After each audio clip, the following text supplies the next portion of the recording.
What's going on, my fellow reef therapist, Mark Vanderwall? How you been? Man, I've been good. I've been had a good vacation.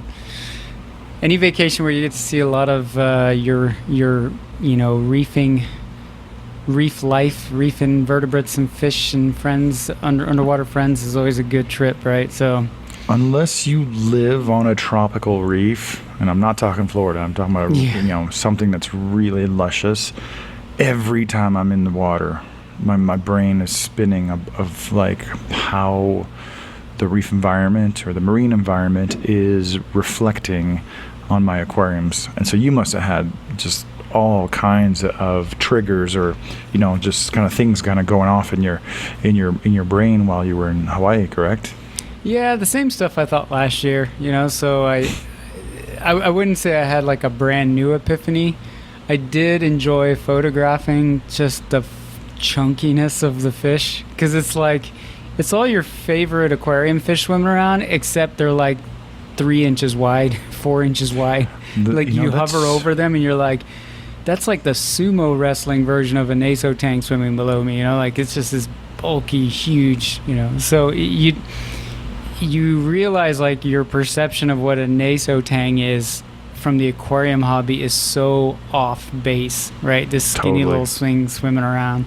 So We know that our corals are a lot smaller than what is naturally found in the wild, but there's not as much conversation. It's like we're not miniaturizing them, we're just getting them small and we're growing them much slower than they would in the wild. The only tank that I ever saw that really had like wild type size fish was Joe Iaulo's tank. He had just a lot of really interesting, unusual surgeonfish, and they were like 24, 30 inches, and they were like 6 inches thick.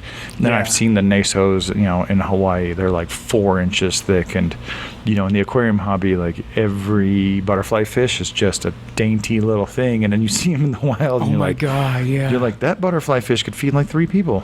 Yeah. That's how big they are. I mean, I have made a scavenger hunt for myself to film with my little GoPro every type of butterfly that I could find, right? And like teardrop butterflies, I love those guys, right? They're freaking huge. They're just Did you see any blue line butterfly fish? Because that's a Hawaiian endemic that's just really unique. I did not. I saw raccoons, I saw arugas, I saw, what's the yellow one with the 2 brownish black spots and a band through its eye? I mean, they all have a band through their eye. Yeah, of course. No, they're like almost like a mustardy yellow, and then they have like a shaded back, but then they have some distinct large spots. Raccoon. No, not a raccoon. Euliatensis. Yeah, that's a double saddle. But yeah, no, it's cool that you did the scavenger hunt in Hawaii, and I was kind of surprised when you sent me a picture of a kind of a scribbled threadfin butterfly fish, Ketodon auriga. And when you were underwater, what are some things that you were thinking about your reef tank besides what we talked about last time? Did we talk about current last time? I don't know. You just whatever you were thinking when you were in Hawaii.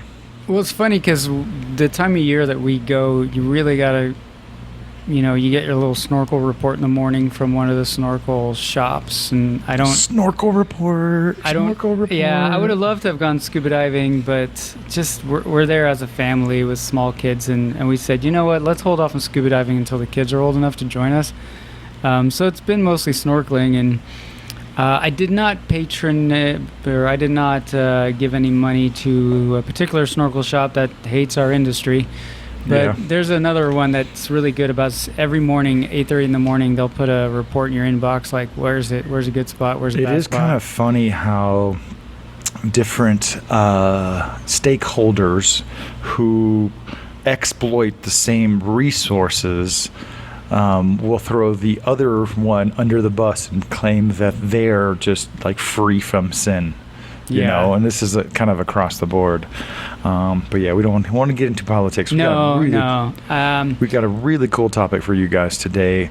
And what's funny is like we've done so many sessions of reef therapy now that I see so much like overlap with things that we've said, and I feel like if this conversation, if you've really like watched or listened to Reef Therapy every session twice, like you would get most of this. But it's nice to kind of rehash it in from a different angle. And we're going to be talking about how to save money with your reef.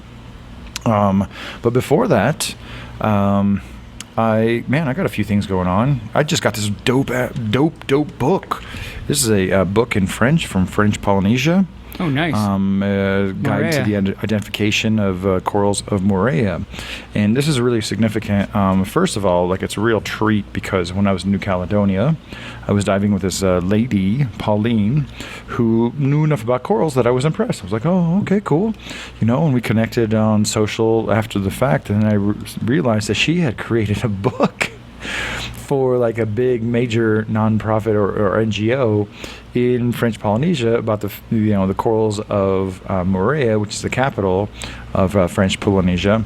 But what's funny is, like, I'm in New Caledonia and I met this French woman who did this book from French Polynesia, who sent it to me from New Zealand. And it's just like the number of countries that have to come together. And what's significant about that is, like, this would not at all appeal to aquarists. But to like a coral junkie like myself, this is the far edge, the far limit of where a lot of these corals come from, right? And what's funny is, like, there's very little LPS. And it's something that you see in the Central Pacific and the South Pacific. As the water just gets cleaner and cleaner and cleaner, it's far away from the epicenters of, like, the Indo-Pacific, where there's a lot of scolemias, or there's a lot of trachyphilias and cinerinas and lobophilias. So I think, like, Acanthastria acanata, maybe a little bit of lobophilia, is like the last fleshy coral standing when you get all the way out to Moorea. But this was published in 2014, making it like relatively recent, and still, and so she uses Dipsastria for some species of Favia, and then Phimastria for certain species of Montastria. And then apparently there's this one species of Porites. I don't know if you've ever seen it in corals of the world or noticed it. There's this one species that was called Porites napopora that has this weird, like, reticulating surface, and it's clearly Porites adjacent, the way that some Gonioporas are. But in here, it's elevated to the level of genus. So it's Napopora something. I forget what it is. But what's cool is, so she was the first author, Pauline Bosserel. Thank you very much. Merci beaucoup, Pauline, for sending this over. But the last two authors are Cardin Wallace. Cardin Wallace is like the big boss of staghorn corals, right? So she's much lesser known than Varon in our world. Charlie Varon is kind of like the godfather of stony corals, but within that greater umbrella, Cardin Wallace is a woman from Western Australia who is the godmother of staghorn corals. And what's funny is when you look at some of Varon's publications and her publications regarding acros, they don't necessarily line up, which is funny because then Vincent and I will be like, well, according to Varon, well, according to Wallace, yada, yada, yada. And it's funny because we have to have that extra layer of conversation to understand which page that we're on together, And so my granulosa is his Caroliniana, and vice versa, right? Based on the images and the guides that we're going to. But then the last author is Michel Pichon, and Pichoni is one of the coolest, Acropora pichoni is one of the coolest deep water style acros from central Indonesia that is kind of flat plating but like still branching. So imagine like a deep water efflow whose branches still kind of break up. Very, very. He's got one of the coolest ever Acropora species named after him, and it's one of the few that I do not have in my collection because they're very subtle in their coloration. So this is a really cool book to the collection from the author. Nice. Yeah, that was really fun. And I just got back from Aquashella in Chicago, and that was so much fun, man. That was so much fun. There were two shows this past weekend, right? Wasn't there Reefapalooza as well? Yeah, the only one I know about is the one in Chicago, because that's where I went, and there was a lot of people. Yeah. And it's funny because like I'm a reef guy, right? And I show up and some of the organizers are like, oh, there's only like 15 to 20 coral vendors. And I like stop real sternly and I look them in the face. I'm like, if I want to look at corals, I'm going to stay home. I'm going to stay home and look at my corals. I'm here to see the entire wide world of the aquarium hobby and rub elbows with the freshwater folks. There was a guy there with like some special strains of axolotls, another place that had plants, another place that had driftwood, and it's just, I don't know, it's just a really fun time, and it's just getting outside of your element and starting a little bit of drama by having the debate that's why I was there, to have a debate with John Hudson of KG Tropicals of fresh versus saltwater. And that was pretty fun. I got a lot of people thinking. Well, you did a video like that too, I remember, with He was my collaborator. Yeah. I enjoyed that so video. he did the video on why he thinks freshwater's better. I did my video on why I think saltwater's better. And I have a lot of respect, for those freshwater content creators. But I did approach a lot of them. Like I was trying to meet them and trying to talk freshwater at a saltwater level. Do you understand? No, I was I have an observation about some of those YouTube channels that I don't want to come out as negative, but you've got like a group that they have their basement full of aquariums and they have an interesting collection of fish, but they're not like nerding out per se. Like you've got what's the guy's name that's sort of known in the rainbow fish circles? And Gary Lang? Yes, thank you, Gary Lang. He nerds out on rainbow fish. I think the way he nerds out on rainbow fish at what I would describe as a saltwater aquarium level. And there's a couple of African cichlid guys that'll be like Gary lake Lang has specific. been to the studio and has enjoyed beers in front of my rainbow fish tank. You've met him? Nice. I know him. He's been to the studio and has drunk beer with me in the studio in front of my rainbow fish tank, and vice versa. I was traveling across the country and going through St. Louis, and I went through and checked out his fish room, and I allowed him to like nerdgasm at me about every single rainbow fish in his collection, and I had to take a break. It was 1 hour was like half the fish room, another hour was the other half of the fish room. But what's cool with Gary is a lot of overlap, right? Because I go to Papua New Guinea, I go to West Papua, and we go to the same island, but then I go outwards into the ocean, and he goes inland to find the rainbow fish. And there was a few copies of Amazonas ago that they described one of these excursions, and so there's a lot of commonality there. But yeah, Gary, he nerds out, and this is kind of what I was going to get at when I was talking to these famous freshwater guys. They seem to be, I don't want to get too much trouble here, but they're very much jack of all trades. Yes, but not as much master of even one thing, right? So something about the freshwater aquarium hobby, you're either into cories, or you're into lower carids, or you're even like into like the small plecos or the large plecos, or you're into monster fish, or you're into discus, or you're into angelfish, and on and on and on. And so you have to go down one of those rabbit holes to really be into it, because you can't, I don't know, there's a certain, it's not parallel. If you're in the reef aquarium hobby, you're into just about everything, at least relative to the freshwater guys.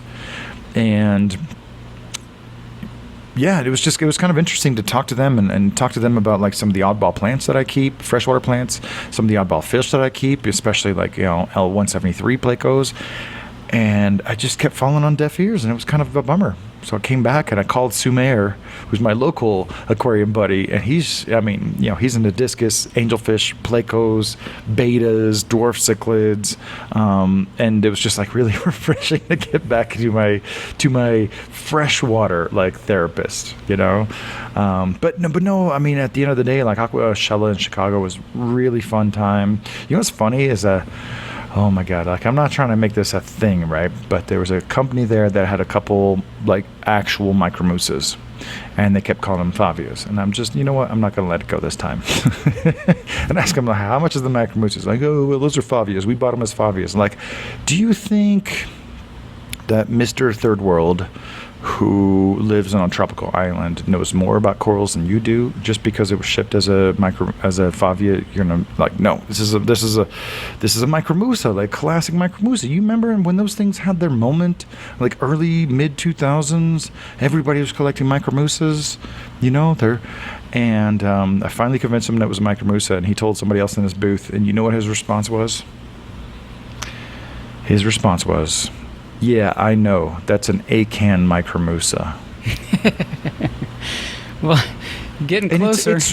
it's embarrassing. There's, okay. I'm just gonna get my reef beef out real quick. You can't say that at the beta booth. You can't call a beta embellus a beta smaragdina, right? You can't do that at the flower horn booth. You can't do that at the Pleco booth. You can't do that at the African cichlid booth. You can't do that at the Planet Aquarium booth. So all these different disciplines of freshwater, they might be a little bit, they might have, kind of like blinders on as far as like just looking forward into their own pool of knowledge and interest. But you can't just squish names together and expect people to be like, oh yeah, okay, that's cool. That works. Favia, Favites, Micromusa, whatever. I'm just like, how can you be a coral collector and not have a basic grasp of the coral genera? I'm not asking you to drill down into all of the different species. We're not trying to do that. But when you see a very conical coral-like favid coral that just happens to be jade green with purple mouths, you better damn well know that is a Diploastria. And that is not some random Favia or Favites. Like, Diploastria looks the same all day, every day. You want to sell me a coral for $100, you better know what it is. Well, it's funny, like, we all have our guilty YouTube pleasures, and it's just, I love watching hobby videos about hobbies that I'm not really even participating in sometimes. And I know that sounds kind of crazy, but I watch so many reptile channels, dude, it's not even funny. yeah. Or you recently told me about watching koi YouTube, right? About koi farmers and all that. I sometimes go on a terrestrial plant kick because I love to just, it's almost like, is it the word ASMR? It's almost just like putting on golf, like on the TV, and I don't watch golf, but it's just a relaxing something. Sometimes I'll just throw on some videos of a couple of YouTube channels of people that are really into houseplants. And then they get into this long-winded discussion, and the Latin names are going out left and right out of each mouth, and I have no idea what they're talking about. Right, I don't know these genuses or species of plants. I have no idea. Like, it's going way over my head. But I absolutely love that that's how they're talking about these plants, right? And I always sit there and go like, I just have to crap on the houseplant people for a second. Oh boy. Because I lit a fuse. No. But I got really, like, I always had a few trees, a few nice pots at the studio, because before I set up tanks, I was like, I can just get pots of plants and start breaking up all the echoes and all the sounds. And so I started with some a few trees, fiddly fig, Dieffenbachia, a few different types of rubber plants, and some monstera, Norfolk Island pine.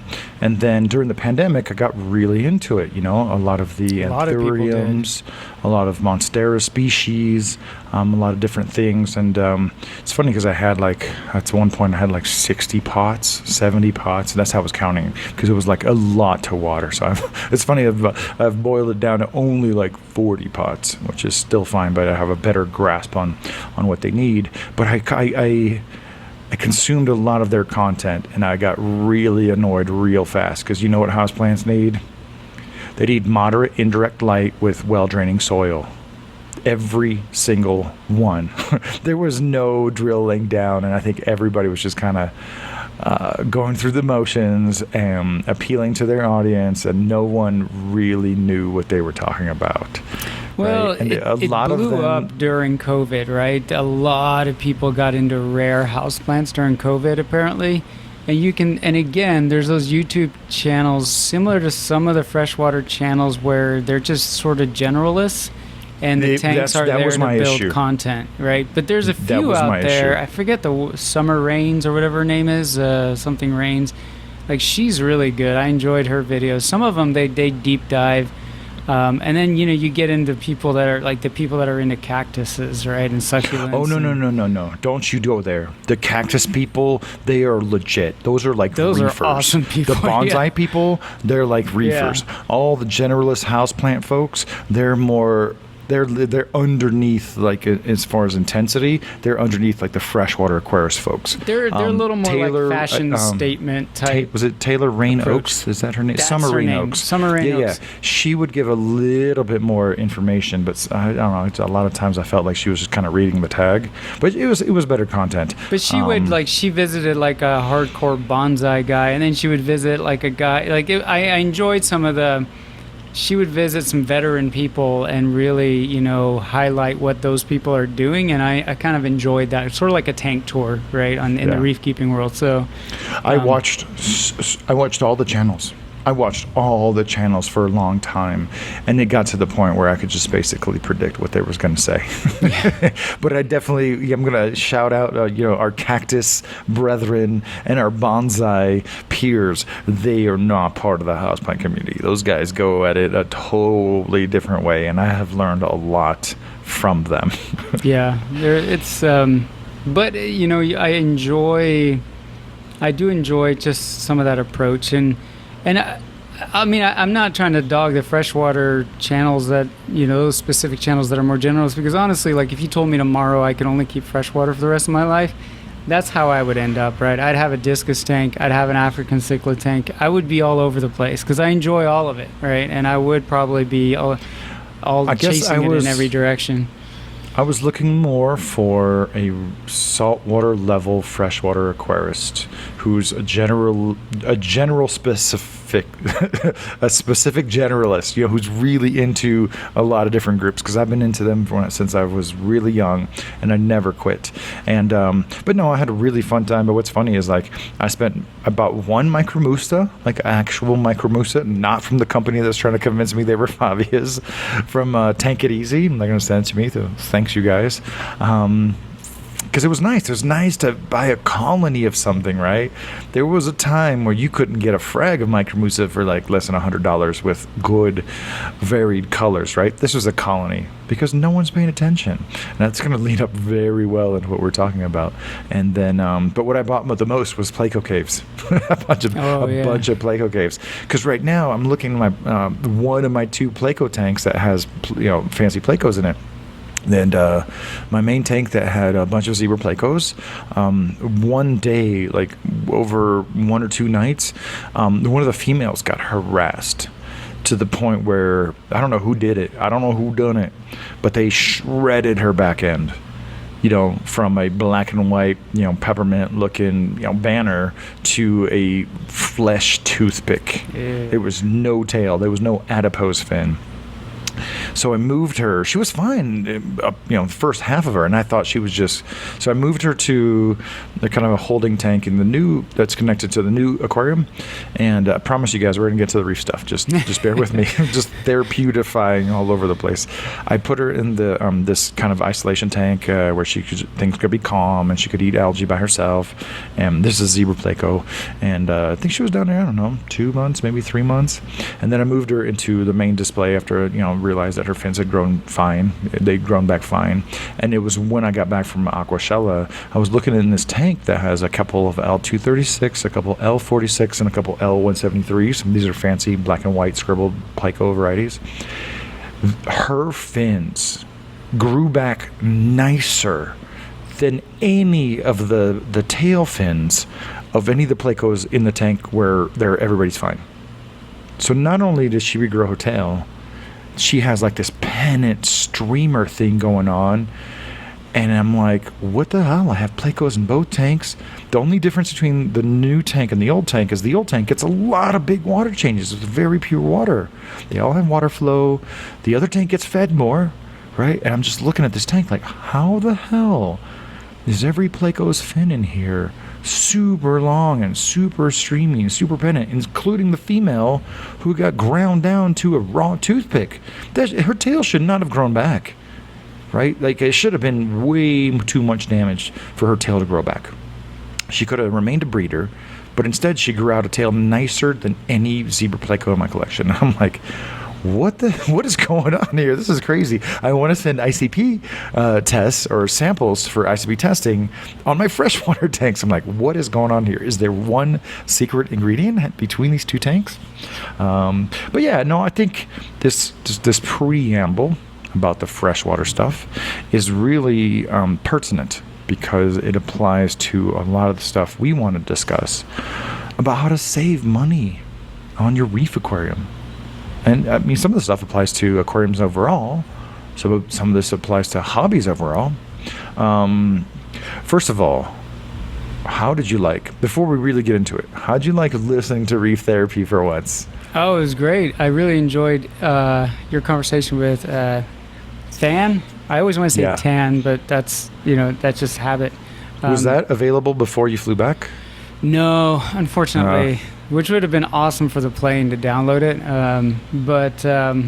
No, I enjoyed his perspective of having gone down the road of the greenhouse in a time and era of reef keeping where we all fantasized about it. The halide, AC pump, high energy days where harnessing the sun seemed like this dream, of like, oh, if I could just harness the sun and Tropicorium style and all that.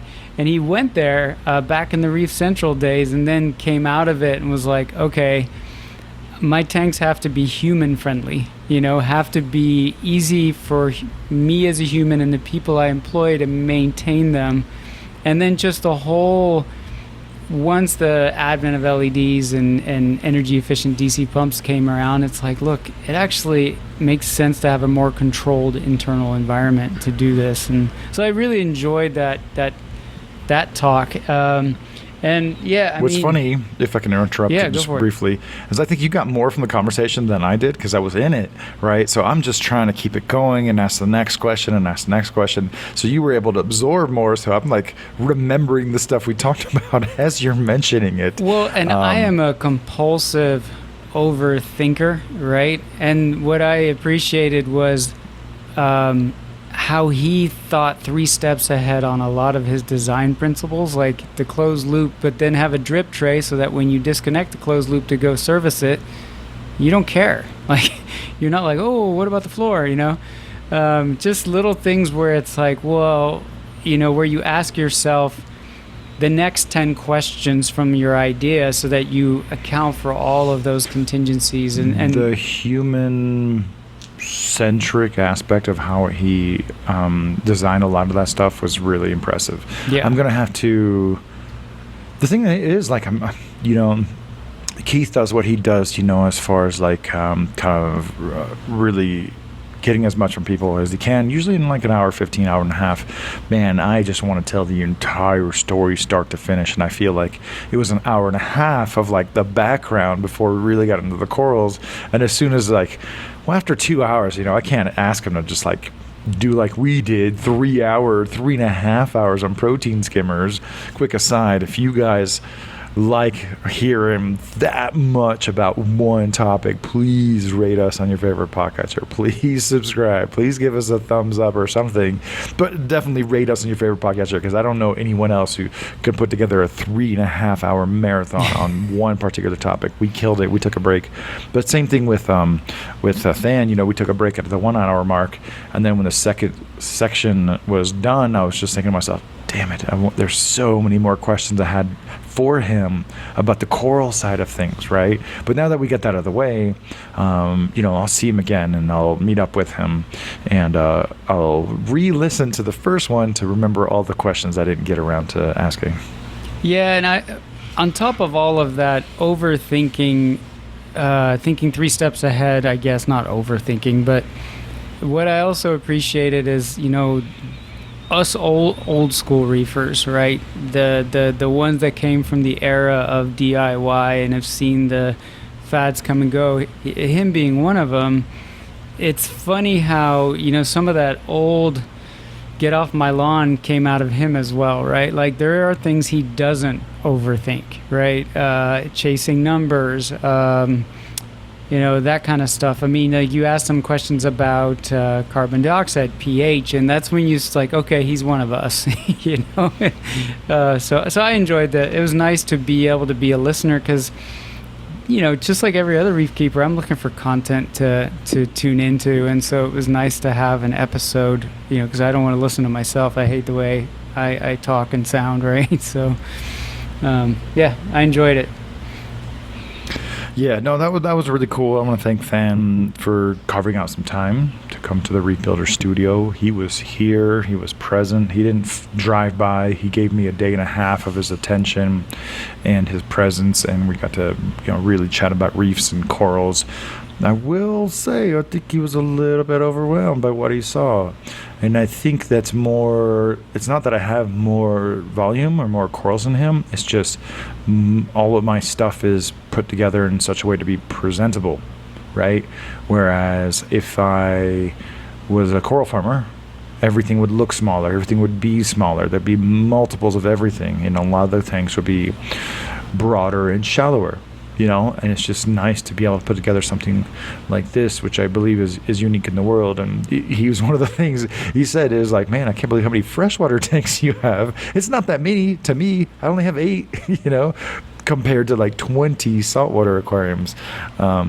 But yeah, no, that was a really cool experience, and the visits through the studio are few, but we really make it worth it. So, Fan joins the likes of Tim Kelly and Steve Wiest and Steve Visser of coming through the studio, and really talking about their side of things.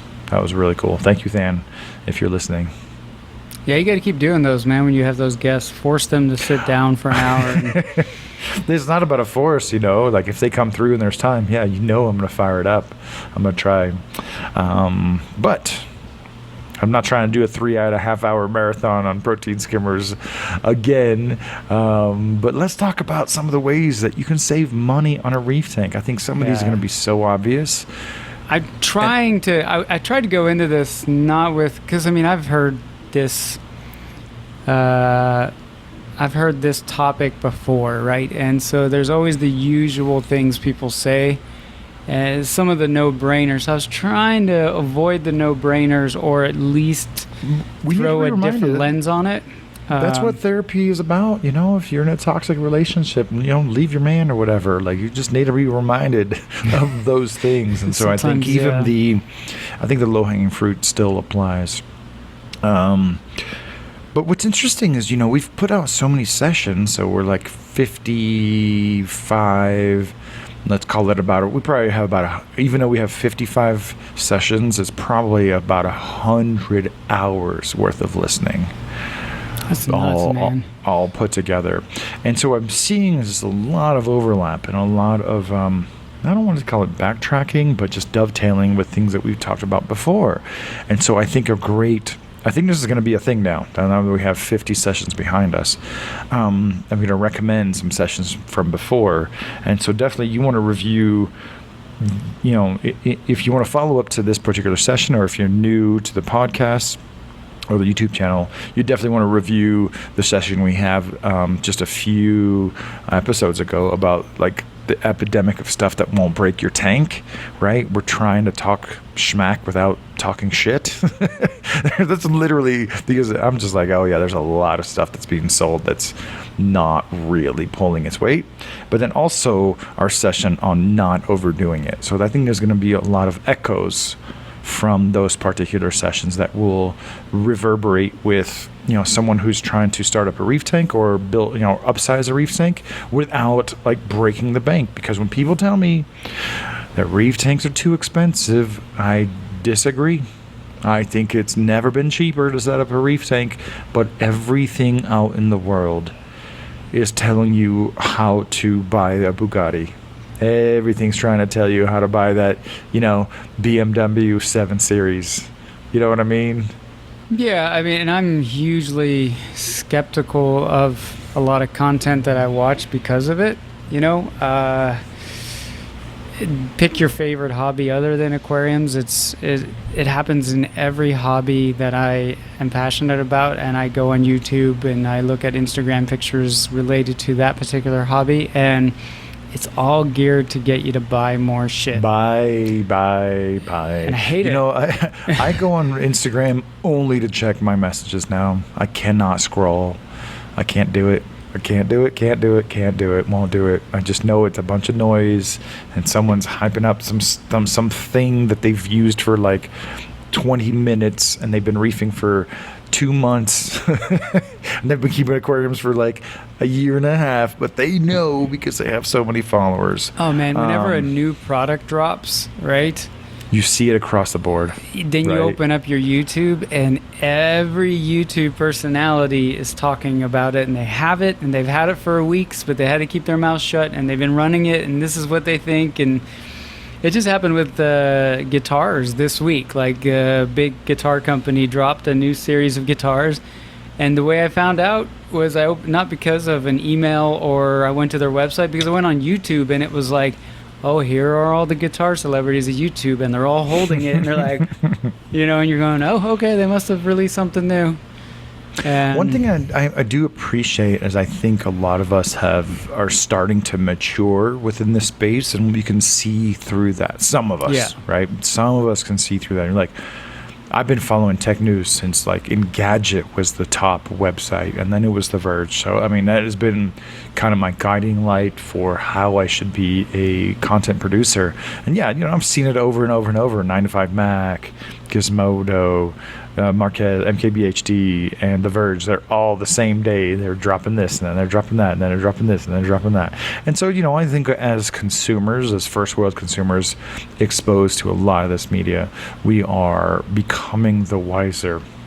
But this session of Reef Therapy is probably geared to someone who's looking to upgrade, who's maybe or buy their first tank, who just, you know, falls into the ecosystem of Reef Aquarium world, and they need a little bit of the vaccine, and a little bit of vaccination, a little bit of booster shots against all the hype.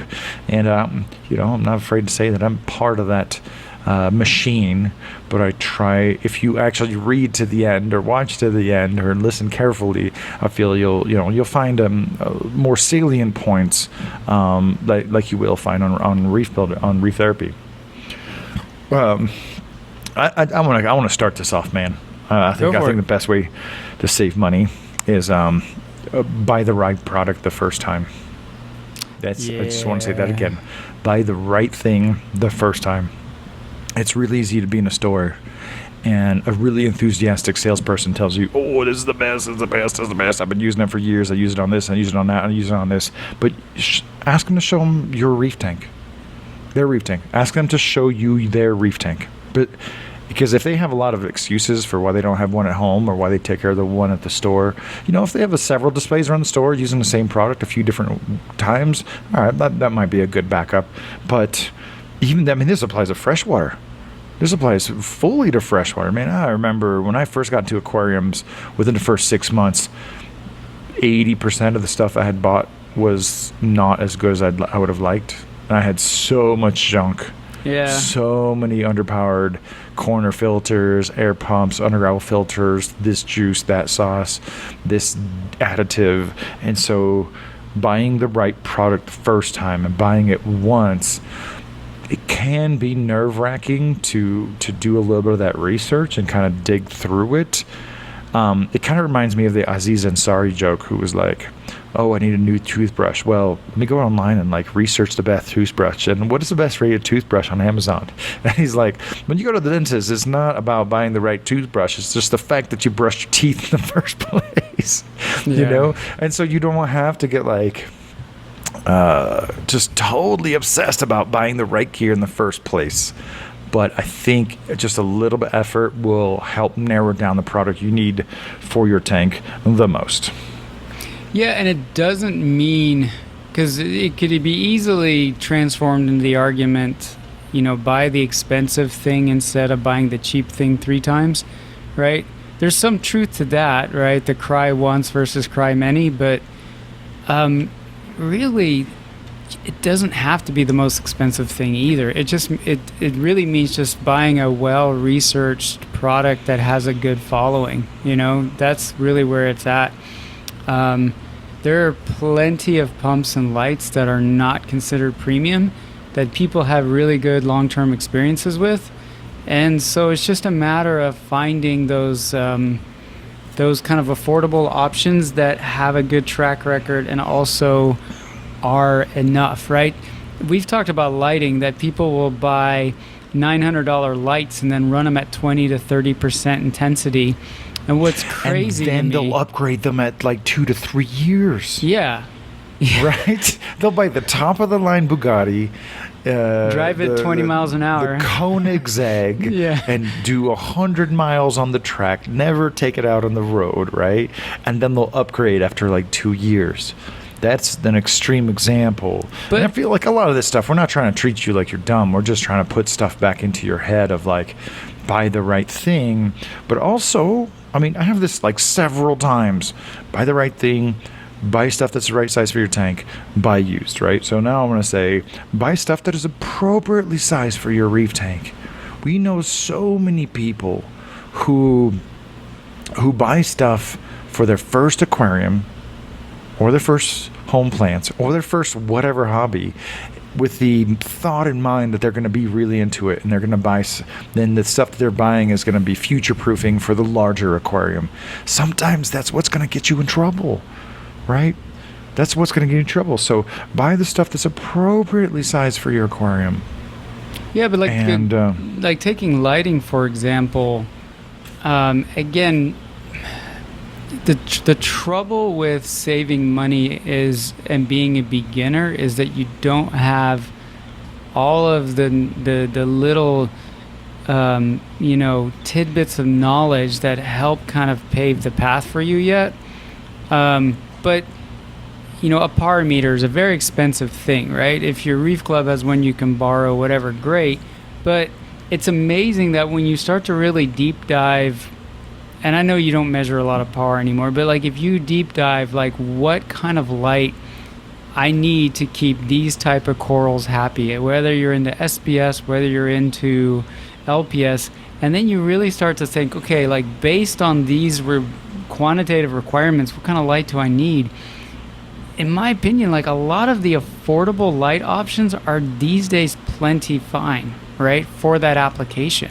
So it's like, don't buy the Bugatti, right? Don't buy, these Chinese LED bars. I'm pretty sure that if you challenged me, I could buy some of those on Alibaba and grow the hell out of some SBS with them. Throw like 3 or 4 over a tank. So it's just a matter of, helping yourself not get convinced by all that hype we talked about to buy something you don't really need. Like buy what is appropriate for your tank, like you said, that is plenty for what you're doing. Now, if you're a gearhead and you're going to look at your tank and be unhappy because you don't have brand X, then just realize that's you, right? That's your head. That's not your corals looking at you like, you didn't buy me, an Ecotech? Dude, it's your corals aren't brand whores, right? So anyway, I don't know if that's where you were going at, but that's where I feel. No, I'm attacking this from several different angles, and I want to make it very clear that I'm well aware that I'm part of the machine that promotes the latest and greatest. But it's usually my hope that someone with some discernment is going to buy the appropriate light or pump or device or aquarium for their setup that is going to last them a long time. I am not I read about every single accessory that's ever been made for freshwater aquarium, bonsai, koi, whatever. Just everything is like slightly related, right? So I'm part of that machine. And I want you to know, for me, I'm really trying to educate the user on what would best be useful for their tank. And if you just see the headlines and the pictures or read the first couple paragraphs, that's where the hype is at. Right, when you get into the body of the article, right? I don't write more than 1,000 words. You can chew through that over like half a cup of coffee. That's where the more the reality sets in, and then the last few paragraphs, that's where the other shoe drops, where the price comes into play and the actual performance of the device. But no, I'm attacking this from multiple different angles. I just put out a couple videos of my Peninsula reef tanks. Both of them are set up super simple. The same lights for 4 years, same pumps for 4 years, same return pumps for 4 years.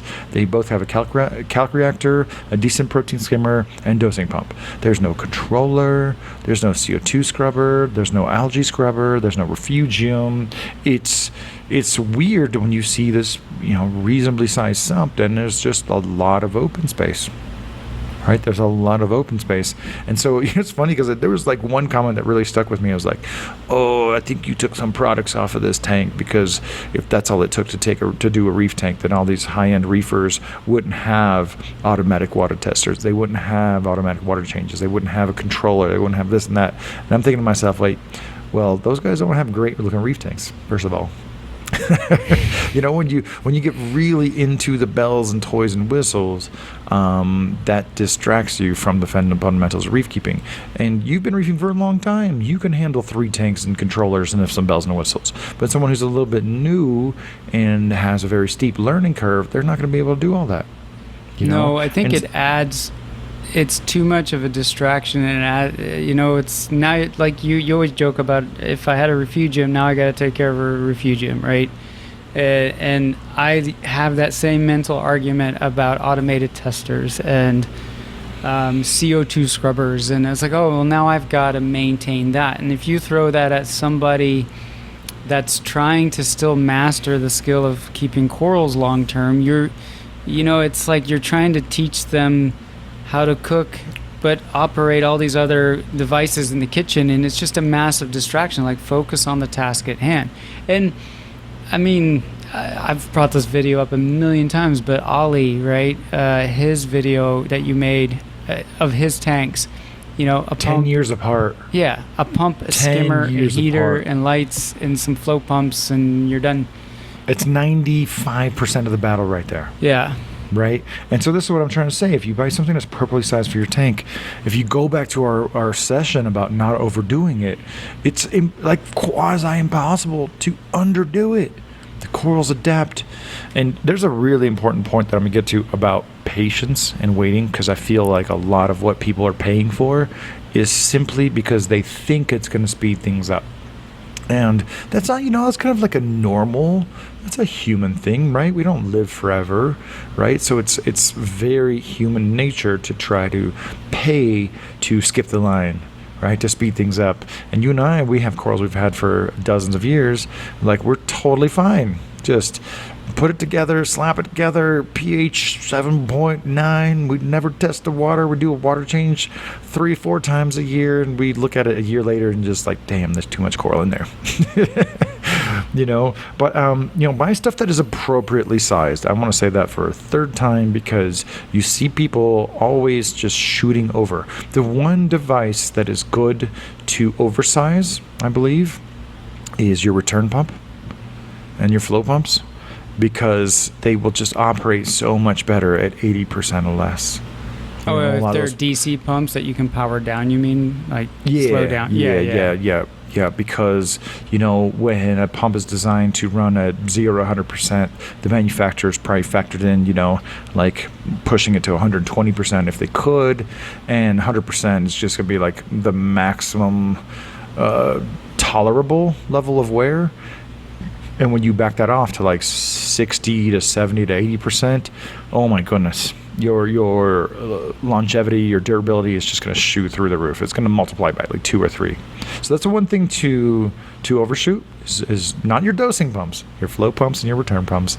Push those, one size up, and then dial them back, because they'll be quieter and they'll be cooler and they will last a little bit longer. Do you have another point that you wanted to bring up? I think there's going to be a lot of overlap with this. I actually asked Evan, cameraman Evan, to put together his own list, and it was like really long. I think he's a lot more price conscious than I am. So as soon as I'm done with my list, I'm going to go through his list, and we're going to see some of the things that we forgot. No, I mean, I'll go through the ones that overlap with some of the things you said. One is, keep it simple, right? Don't let the, reef keeping celebrities influence you to make extraneous purchases. If your goal is to save money, And like I said about lights, I think lights are easily overdone because I think lights are built to a level of horsepower that is often overkill for a lot of people. I think the thing Amen, that, brother. and so yeah, I mean, one that tells you that, you know, because it's like, oh, after this many hours the power of LED diminishes, and you know, part of me would say then good. You know, that means that when the G6 comes out and there's a guy selling G4s used on the internet, you know, which I was gonna say used gear is great way to save money. Those lights have a lot of life left in them, and that's an affordable way to get like a quality piece of gear from a company that has good support. I mean, yeah, the warranty is going to be gone on that thing, but you know, companies like that, if you have questions or you need a part, you can order it. They're in it for the long haul, right? So The best companies. the The best companies are here for decades. Yeah, it's companies like that see you as a potential future loyal Upgrade. person, Yeah. right? They see it as an investment of their time. So, scaling down, and I don't mean just the size of your tank, like pick the appropriate tank size to your budget, but let's say you're financially shrewd enough to say, I have an annual reef keeping budget. I'm going to break that up into 12 months, whatever. Spending all of that budget on one tank will make for a much nicer tank than when you start to spread that money thin across 3 or 4 or 5 tanks, right? And we see that a lot too, where people In America, this is one of the most prominent things I can say is the difference between European and American tanks or reefers. In Europe, they're going to have one tank. They're going to have one really nice tank. They're going to have one tank so nice that I remember it, that I'll feature it, that I'll do a video. I'll stop what I'm doing and do a video of their tank for a couple hours, you know. And in America, it's just like more, but it's not necessarily better. And it's just like having 17 kids. You can't take care of all those kids the same way. But that's a great point. Yeah, and I ironically broke this cardinal rule for myself because when I built my most recent 180, I told my wife I want to go into this like with all the equipment that I like to run, and if a $300 pump dies, I don't want to lose sleep over just ordering a new one, right? Just like, okay, I'll just get a new one. And when you have one tank, I mean, everybody's budget and income is different, so I'm not trying to compare myself to, or have you compare yourself to me, but knowing what my reef keeping budget was and knowing where, you know, like, hey, I'm going to put a little money aside for when shit breaks, I just wanted to be in a point where it's like I can just say, okay, I'm going to order what I need to order and not stress about it. And then I went and set up another tank in the basement. But I already started to feel like, oh, well, now I got to fill up 2 tanks with corals, right? And you start to see it stretch out, and you start to have to make like decisions, or do I buy this or do I buy that? And it's something that I was sort of mad at myself like when this topic came up, because I thought about it. I'm like, yeah, I've observed myself doing that on occasion, you know, having to. On the flip side, not if you're a beginner. Yeah. Not if you're just starting your journey, but if you're a little bit more seasoned like Mark and myself, it actually can be beneficial to have like 2 or 3 reef tanks, because you work on this tank, you make the changes, and you let it roll while you go and work on this other tank. And it can have a little bit of that seesaw where, okay, this tank's getting attention and that tank's getting attention. But that's when you've really cut your teeth. But I'm trying to stay like more focused on saving money, you know. So I just don't want to denigrate like having a multiple tanks when you've really been at it for a long time. But yeah, dude, buying used, there are so many people that get into this stuff for like less than a year. Yeah. And unless they bought bargain basement, Amazon, Fish Street, AliExpress equipment, if someone is selling used stuff online, most of the time it's someone who, you know, got into it for half a year, 1 or 2 years. That equipment's really, really good. Especially the tank. I mean, where I'm at right now in my reef aquarium, career, my aquarium career, I would almost never buy a new tank. Especially the aquarium. That is one of the most expensive things. You want to save some money on setting up a new reef tank? Just look around, man. Just log into a handful of your local aquarium groups every single day. I'm talking myself out of picking up a free aquarium from one of the many different aquarium groups that I'm in, especially freshwater, right? Because it holds freshwater the same as it does saltwater. And if you want like a jumbo aquarium, I'm not saying they're always going to be free, right? But if you want a jumbo aquarium, like look at the monster fish groups, monster freshwater fish groups.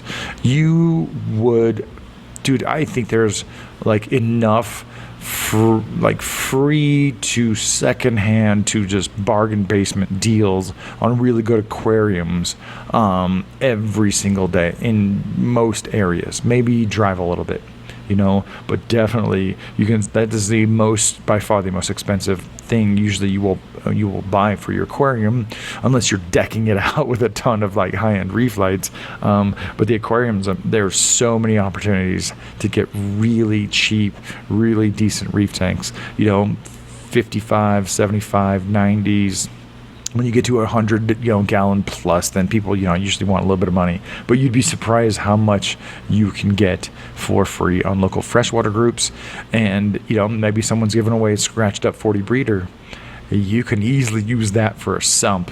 Yeah, I have it written down. Good quality sump. Because DIY is obviously a money saver, and one area that can be a huge money saver is your sump. Because sumps don't have to be as complicated as the ones that you buy are, right? All you need is potentially a weir that keeps the water level stable for your skimmer, right? It's less of a hassle if your skimmer is in a compartment. That's it. I mean, that's all I really worry about. Hold on, let me count them up real quick. I have 1, 2, 3, 4, 5, 6, 7, 8, 9, 10 sumps. 4 of them are used for breeder tanks. I have 240 breeders as sumps, I have 120 long as a sump, and I have 160 breeders sump. So I can ask for any sump from anyone, any day. All the bells and whistles, all the tricks and features. Half of my sumps are just regular old classic aquariums that are probably clearer and more scratch resistant and more flexible than an off the shelf sump that you could get from like a company. I love skipping from like the tanks to the sump because it's a gradient, right? It's just the same. And one of my other sumps is literally just like an acrylic box that I painted the entire outside white just so light wouldn't like kind of come out of it, because that's where I keep my clams. But so 5 of my sumps are just open boxes. Just open boxes. That is one area where you can save like 80% off the sticker price. Dude, don't get me wrong, man. A fancy, like turbo, all bells and whistles sump with built-in this and that sounds really, really freaking cool until you want to make one single little change. You are paying such a premium to have a probe holder built in. I mean, this is things we've said before. You're paying such a premium to have a line holder built in. A dosing line bill. You're paying such a premium to have a heater holder built in. And dude, 40 breeder, 60 breeder, 20 long, 30 gallons, those are always going to be my jam. I don't care how rich I get, ever. Like, I'm not there, right? But I'm always going to be like, oh yeah, 40 breeder, 20 long, 60 breeder, those are my jam, because I can modify them how I want on the fly at any given time. There's a reason I don't have a sump on my 400-gallon tank, and it's because I'm just like so paralyzed by choice that I decided to just go with a 60 breeder. Right? Well, and I think if you come from the generation of DIY reef keeping, and you've made some mistakes along the way, which those are sometimes costly, but I think most of us that DIY'd sumps for a long time see the mass-produced sumps differently. Like I see them as a handicap. Yeah. I see them as a handicap because every partition is locked in. It's glued in. I can't do anything unless I start demolition. Well, I don't like, for example, the customization factor is huge with me. I don't like running filter socks. That eliminates like 80% of the mass-produced sumps. I hate when the return pump chamber is so freaking small that your float valve or your float switch that triggers your dosing pump to top off runs like every 10 minutes. You know, I mean, well, that's a you problem. I know, because you you use like an your automatic ball top-off device, and I valves. just have to say it for the 37th time on this session on Reef Therapy that a gravity float valve costs 1/20th or 1/10th the price of an auto top-off machine. So your machine goes off all the time, but my float valve can go off all the time. I don't hear anything. Yeah, well, Anyway, that's a you problem. my auto top off has to move water against gravity 20 feet up into the air. So I don't have a choice other than putting an unsightly RO reservoir on the same floor, which I have no desire to do. I would do it. I would do it to your house. I would come over to your house and I would show you how to ninja that into your current house. I would get a tall trash can and hide it in the back of your daughter's closet and then route it through the walls as needed to get it to the sump. And it would be an automatic top off for your top off reservoir, and then you would never have that problem again. That would be so much work. No, it would not. It would be so much faster than you think. No. It would be like a couple hours. It would be so easy. That said, whenever I DIY'd sumps, I always made the return pump chamber big, you know, so that the water level wouldn't drop very quickly, right? And that would mean more of a salinity change, but in the grand schemes of a sump against like a 180 no, gallon you're talking tank. about fractions of parts per thousand. That's not even a thing. And you know, your dosing pump would run, or your auto top-off pump would run longer, but it would be less frequent, and I would trade for that any day of the week. I'm surprised there's not an auto top-off device that just says, hey, why don't we just turn on at night when you're not paying attention? I can do that. We'll I turn on can once. program the Apex to only listen to that float switch at night, basically.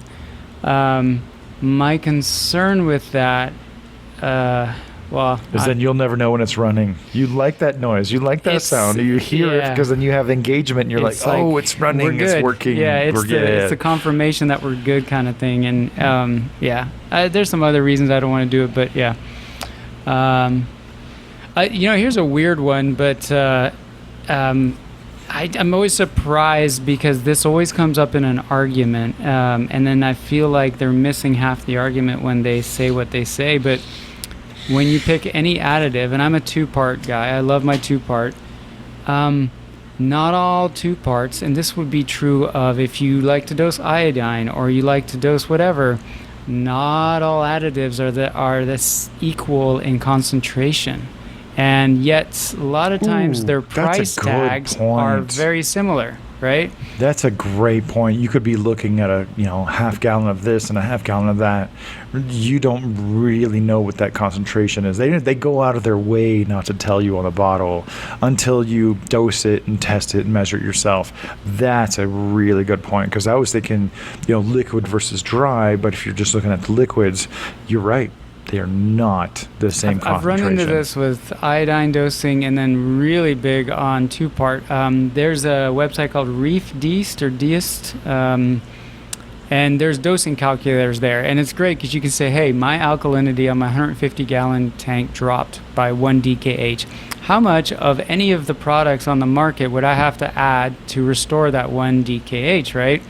And so you can select ESV, you can, and then it's amazing the amount of milliliters difference you would have to dose between the different vendor products. And to me, that was a real eye-opener, because I love ESV, but I switched to Brightwell. And I think Brightwell is God, I'm going to get this wrong, but I think it's 5 or 7x more concentrated. I'm getting that wrong. Now I got to look this up. But then you look at that's a really good point. I was going to make the obvious point of dry versus liquid. You mix it yourself versus the liquid. But some folks they just want to dose stuff. They don't want to sit there and be a chemistry lab technician. No, but I mean, yes, for sure, the difference between Red Sea, Triton, Brightwell, ESV. Those are good brand names that you can take to the bank. But even then, there's a lot of range between 150,000 parts per million and 50,000 parts per million, just in the concentrated additive. Well, like take and the point I'm trying to make here is a gallon of ESV, for example, and I don't mean to pick on them because that's a great product, but a gallon of ESV and a gallon of Brightwell on Amazon is about the same price, right, from a budget perspective. But if I want to raise the DKH in my tank 1 DKH, I have to add 72 mLs of ESV Bionic, and if I use Brightwell, I have to add... Okay, that's a bad example. Am I getting this right? Which one was I using? It was a massive difference, and I was sitting there going like, okay, why don't I just switch brands, and now I don't have to A, refill my container as much, and 2, I don't have to spend as much money per year on it. Okay, before we get this question in the comments, if you're watching this on YouTube, if you're listening to this on your favorite podcatcher, after you rate us, go to the YouTube channel and then put in your comments. But I know that people are going to ask, what kind of website comparer are you on? It's reef.diesist, DIESIST.com. Okay, well, you're going to put that in the comments when we're done with this video, because people are going to ask, and I'll pin it to the comments because they're going to want to know. But yeah, that's a really awesome point, and that's why we need more than one host to come up with all these ideas. One person's liquid to liquid is not apples to oranges. So not that anyone cares, but just as an example, to raise the DKH in my tank with ESV, I have to add by 1 DKH, I have to add 289 mLs of ESV. That's a lot. I only have to add 67 mLs of Brightwell. So if per gallon they cost the same or similar, I mean, there may be a few bucks off here and there, right? Again, I don't... We're not saying they're exactly the same, right? They're not... Like, ESV is well known for incorporating a lot of trace elements that you need, and Bob Stark might have his reasons for making it a little bit more dilute, a little bit more easier to add to your aquarium that he's been doing for a long time. But yeah, that's a great point. Yeah, there's definitely arguments about things falling out of solution more easily at a more concentrated rate, right? I think that you might have more of an ionic imbalance with more concentrated solutions potentially, right? Over time. I don't know. It's just something that I've run into where somebody's like, oh, I switched to a calcium reactor because 2 parts is so expensive, and they cite the example of how much they spend in a year. And I'm like, well, okay, but what if you switch products, right? Yeah. I believe Red Sea is also very concentrated, right? It's another example. So yeah, it is. Anyway. That's a good point. Also, like, you can save money setting up a calcium reactor and dissolving your own stuff. You're going to feel the investment on the front end.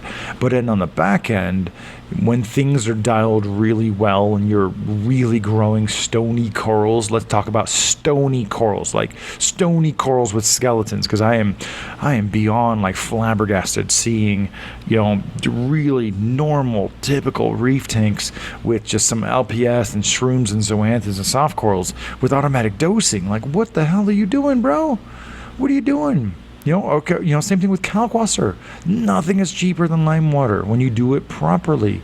And, I have a lot of reefers who've been asking me my thoughts on kalkwasser, usage, or what do I think about it? I'm like, I never stopped. That was the first major breakthrough for me in the late 90s. I never stopped using kalkwasser. Because you have people revisiting kalkwasser. I'm like, yeah, that's always been the standard on my aquarium. I have kalkwasser about the same as I have a protein skimmer. But I don't have kalkwasser on my low energy reef tank like the Fat Cube. I don't have kalkwasser on my LPS aquarium that has the lowest mineral demands possible. I have kalkwasser on the tanks that have a lot of fast-growing SPS corals. So a lot of the stuff with if you're really into zoanthids and shrooms and soft corals, maybe a handful of chalice, bro, you barely even have to worry about it. Yeah. You don't even have to worry about it. You're going to do a water change once in a while, and that's going to bring you up to speed, and maybe you'll spike the alkalinity a little bit, and then you're done. and then you're done. You don't have to build every reef the same way for every kind of coral, right? And that's a really good point you brought up about the different concentrations of pre-mixed additives, because I was going to make the comparison between dry and pre-mixed, and yours is actually less obvious. So thank you for bringing that one up. And one thing I'd like to buy is to bring up is going back to buying used stuff is, I made the case that tanks, there always is like a tank that's close to the size that you want. Maybe not in the highest clarity glass, maybe not in the exact dimensions, but dang, if you can't find something that's 80% of what you're looking for like 30 to 40% of the price when it comes to aquariums, but also when it comes to equipment. Think about this, like, the person who's using the iPhone 9 or 10 or 11, they're still getting their phone calls through. They're still taking great photographs with that. And I would really behoove anyone who's looking to get into reefing, who's price conscious, to buy mid-grade stuff, to buy used high-end stuff, used the brand name, but also buy previous gen stuff right when it goes in clearance. Perfect example is this year, Economical Marine launched the Radion G6. Yeah. Radion G5 is still in an excellent light. Go ahead and just grab it brand new, 15% off. You're going to get your warranty and everything.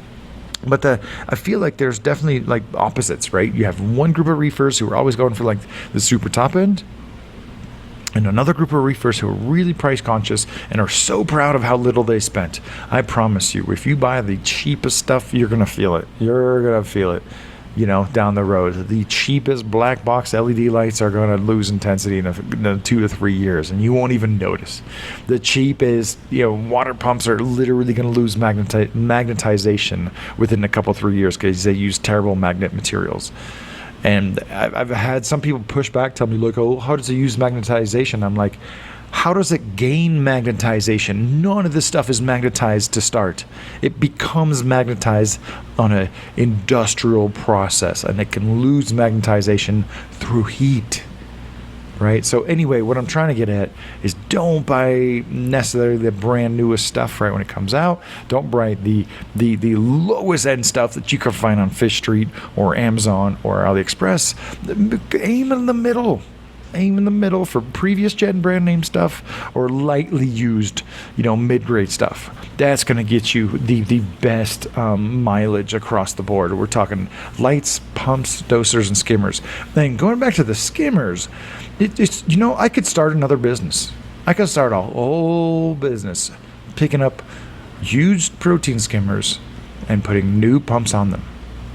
Because fundamentally, very little has changed in protein skimmer designs from the Euro Reefs to today. And every one of these old protein skimmer bodies are just as good at holding water and having their cups removed as they were before. Slap a new pump on there, and you're good to go. I would love it if a company was just like, came up with a really clever name for, second chance protein skimmers. You would have no reservations getting an old Royal Exclusive Vertex ATB and buying a new pump on it, right? Buy the old body, $100 to $200 depending on your size, and then put a really good pump, a whole really good brand new pump on it. It's going to be the same exact performance. Okay, it's going to have some scratches and some Coreline, stain on it, but you're good to go. That's especially true of the Vertex when they went out of business or disappeared or whatever the backstory there is.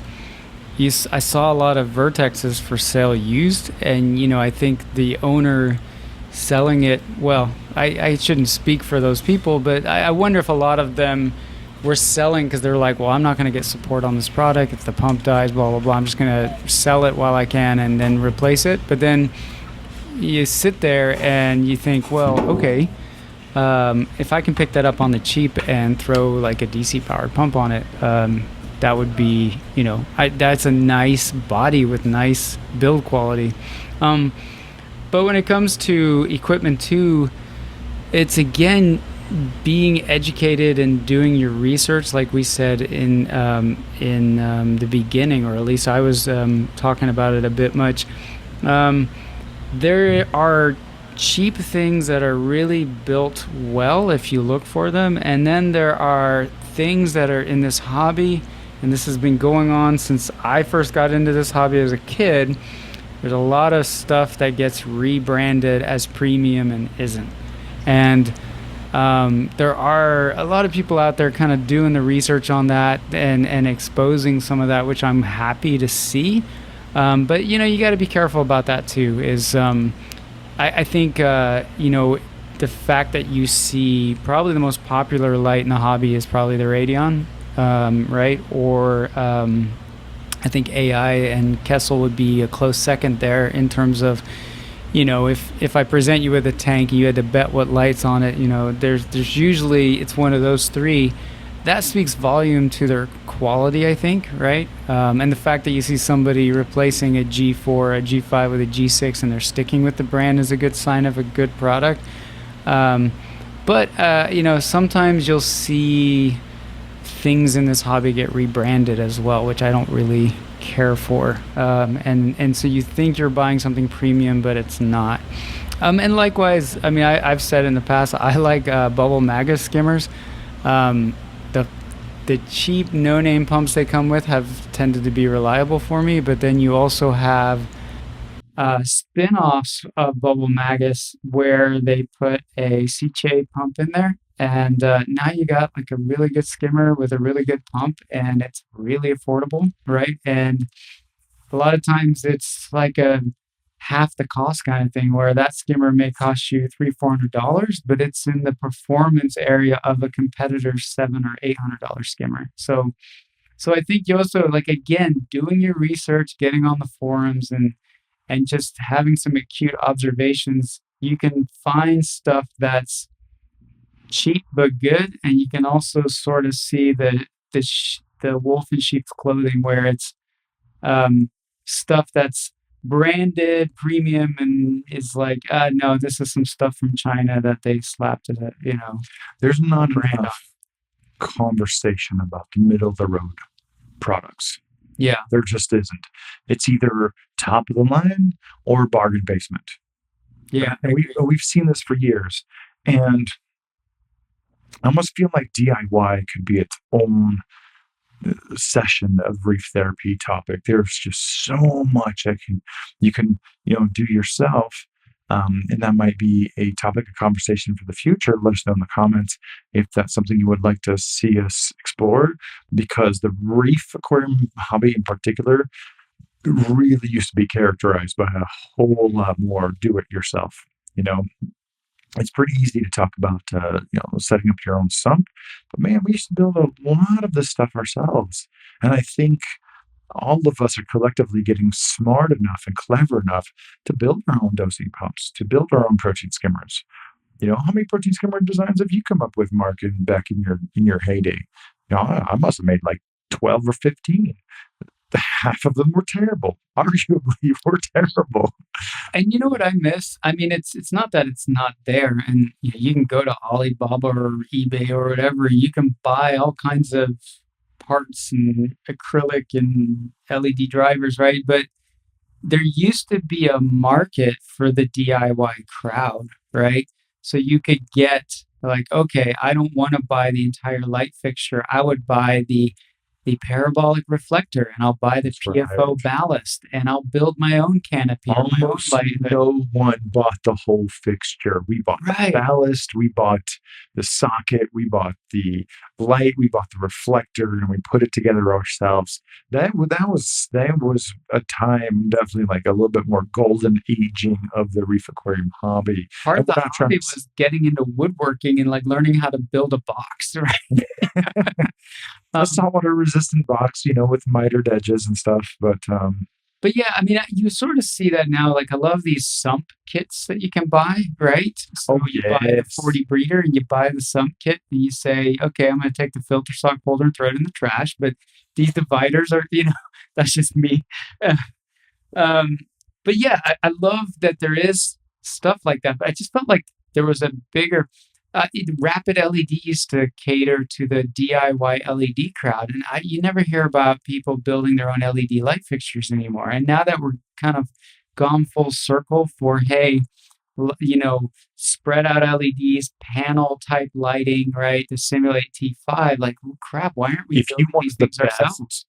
best LED light with spread out spectrum and stuff, DIY would do better than anything available in the market, right? Because you got to consider these companies are interested in moving their SKUs in like units of 10,000s, right? Tens of thousands. And when you move product at that level, you are also concerned about the size of the box, which means you're concerned about how many you can fit into a shipping container, right? So you're really aiming to consolidate the size of the fixture like a Kessel, like a Ritzy, like an Aquillumination, like a Radion, right? So if you wanted the absolute best spread out, diffused LED light fixture, DIY would just run circles around it. One great example is the Lani LED light that has gone like through so many different iterations in Germany, and then now like the world exclusive version of that same exact light, basically, and it's like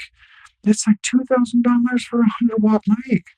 You're like, what are you smoking, man? They must have some great like weed crack over there in Germany and Switzerland. Like, what are you doing with like terrible control setups? So that's one place where DIY And I mean, really has a listen, place. I'm not going to DIY and program a cloud enabled app on my phone to control those lights, right? But that's all just gooey gravy for us to enjoy. We don't need that to grow corals, right? Dawn and dusk was I turned the blue lights on first and I turned the blue lights off last, right? Yeah, In we the had middle. two options. Yeah, Blue light, daylight, right? So you could take that a little bit further easily you right could do now. it dimmer. Yeah. And I think we're getting into some of Evan's topics. Is like you could have 3 power supplies, 4 power supplies, put those each on a Maras plug to just turn on and off, and then you have like 4-channel color control. You might, need to do a little more programming to do the dimming side of things, but then you have 4-color, on-off control, right? Um, but Well, and just to close that one out, it's like how much different is some of these LED panels that are passively cooled from somebody getting solderless LED pucks and getting, let's say they got a 4-foot tank and they get a 4-foot LED heatsink and they spread a bunch of LEDs out across it in terms of beyond the app stuff and I can make it thunder and get cloudy and beyond that, like how much are you how much do your corals really care? Yeah. The answer is not at all. It's all for us. It's all for the human side of things, Right. and I have a couple of points that I'm not sure how poignant they are, but like, we talked about stuff that won't break your tank, like phytoplankton and coral food. And I'm like, all right, you want coral food? Wipe your tank off more often, right? You see people's tanks that they don't really wipe down the glass. Some of them never wipe off the glass, and they're just like, oh, I have to turn off the flow so I can look down the top because I don't want to clean the glass. All right, well, just coral food is not going to make or break what you're trying to do unless you're Jamie Craggs and you're trying to spawn corals. No, we didn't feed our corals for the longest time. We used the freely available foods, and those are some of the add-on sales that are just really easy to help pad the numbers at the local fish store. But they're not really going to translate into hardcore differences in your aquarium. By all means, if you're having a romantic moment with your corals, you want to target feed them, enjoy that part, but just realize that you're not going to fundamentally change the outcome of the health and vigor of your corals, right? And so, like, I've gotten into wiping down the glass of my 2 peninsula tanks 3 to 4 times a week for fun because there's so much glass to the corals. I can wipe down the glass more. And I'm like, oh, here's free food, free phytoplankton from wiping down the glass. When you have this is one of those things I do not skip on. When you have a really good matching magnet for the thickness of your glass with the proper scraper, and I know you're going to mention that paint scraper blade that you love to bring out every chance you yeah, get. but But when want you to have take the that right, recommendation back. okay, well, Actually, tell us in a second. yeah. But when you have the right algae magnet combination on your aquarium, cleaning the glass is so easy, so simple, and boom, there's your free live phytoplankton. So I would argue it's funny because in a previous session I talked about how like I'm not really feeding my corals, and I was thinking about it afterwards because that's how therapy works. I'm like, I'm actually feeding my corals a lot of live phytoplankton when I scrape off the glass at least twice a week. And now just for shits and giggles, I'm like, oh yeah, let me do it 3 or 4 times a week just because I can. Because now I'm recognizing more that is live biofilm, diatom, phytoplankton for my corals coming freely from the glass, and I don't have to buy something and pour it in.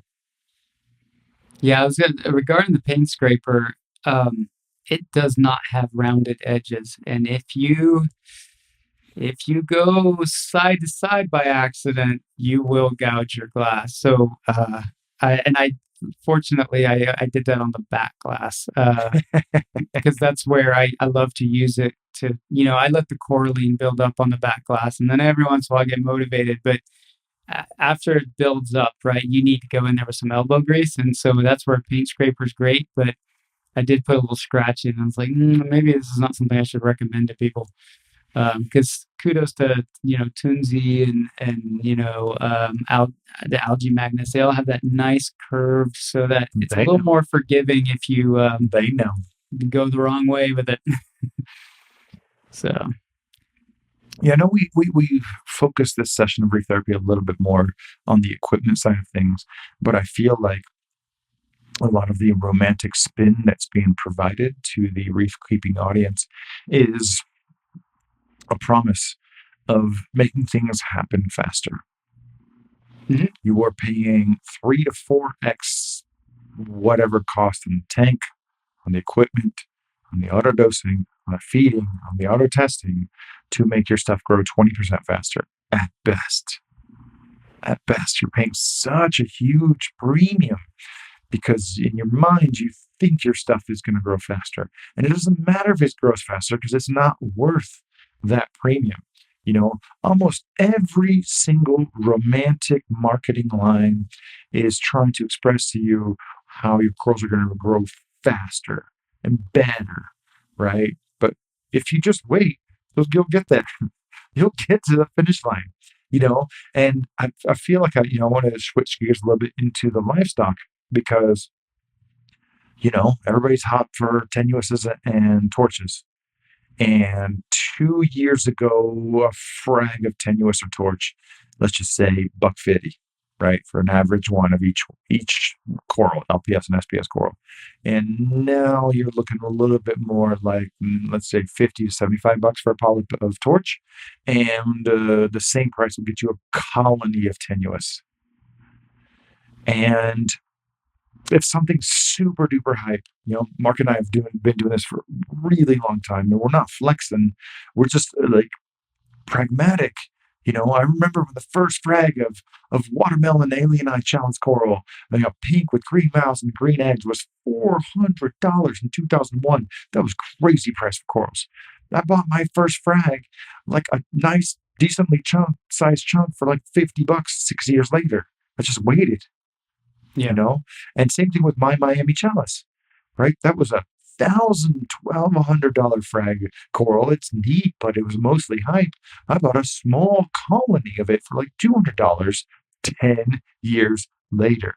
I am here for the long haul. What's the other one? Oh, Krakatoa zoanthid. I'll never forget writing about that. A single polyp sold again for like $1,200. That is all hype. That is Air Jordans. That is Yeezy kicks. That is supreme. I waited 10 years and someone traded me a tile covered in them for a couple random corals that I had extra. So when it comes to like the super brand name corals, yeah, you're going to be paying a premium just like fashion. But if you just use your eyes and not your emotions, you can get really awesome corals for very reasonable prices. The only reason people aren't hot for Sunset Sunset Nullipora is because no one is keeping it properly these days. No one is trying to keep that super nice golden colored monopora with those big, flushy um, green polyps anymore, right? You can't give that away. You can't give away Langsai to the right person. You can't give away Monopora undata to the right person. There is so much color and depth and detail to those corals. But if you're chasing the hype because you want to get the frag and get the responses on your thread on Facebook or your post on Reef to Reef or the picture you shared on Instagram, yeah, you're always going to lose, man. You're always going to lose. But if you use a little bit more objective taste. There are so many colorful corals that are out at any given day that you could buy for a fraction of whatever the newest, latest hype coral is. That is, oh my God, what do you think? I mean, isn't that like one of the easiest ways to save a lot of money in corals? Is not follow the hype. It's just buy For, some colorful stuff that people aren't paying attention to. dude, forget reef keeping. It's like the most important life lesson ever, right? Is that impressing others and keeping up with the Joneses is expensive and it's not worth it, right? That's like the most valuable thing you can like learn in terms of personal finance. And it applies in this case because we're trying to talk about saving money, but there's a freeing thing about it too of that when you choose not to do that, it's like you almost feel like you're in a secret cool club, right? Because you can see through the BS a bit. When you Um, break the system, like you can hack yeah, the system and find these little, side doors, but when you realize that the clothes that you find at Goodwill and Salvation Army have so much more character than what you could find at H&M or the Gap, you just feel like you stepped into another universe. And I'm telling you, that exists for corals. it's That true. exists for corals for sure. It's I don't. just as fun to grow a tort than it is a purple monster, right? And it's funny, purple monster is the one. I've got two examples in my life where I waited for something to get cheaper. And one is the purple monster. I was like, one of these days everybody will have it and you'll get it for like $30. That never That's happened. that's never happened. Um, No. the other one was when Frank was breeding resplendence in Hawaii. And I was like, you know what? Pretty This is soon gonna they're be going a to thing. mass produce these things. This is a thing now. They're going to be like, as cheap as a flame angel. Yeah, that never happened. But those are exceptions, right? Those are edge cases. Most of the time, I remember being on a wait list to get an orange cap, right, from Steve I Chan. remember having a picture of Sanjay's orange cap, like a shitty inkjet printer, like, printout of Sanjay's orange cap, like just, thumbtack to the wall. I'm like, oh my God, that is the best thing ever. Now, you know how much I give away? You know how much I throw away? Oh, Oh my God. Oh my God. You don't even want to know. but it's true. Like once you can kind of see through it or be above it and start to just say, you know what, I'm going to enjoy these more readily available, equally colorful corals, and I'm going to build an awesome aquascape with them. And again, from the context of saving money, everybody has the problem with discussing saving money is that everyone comes from a different financial life or situation, right?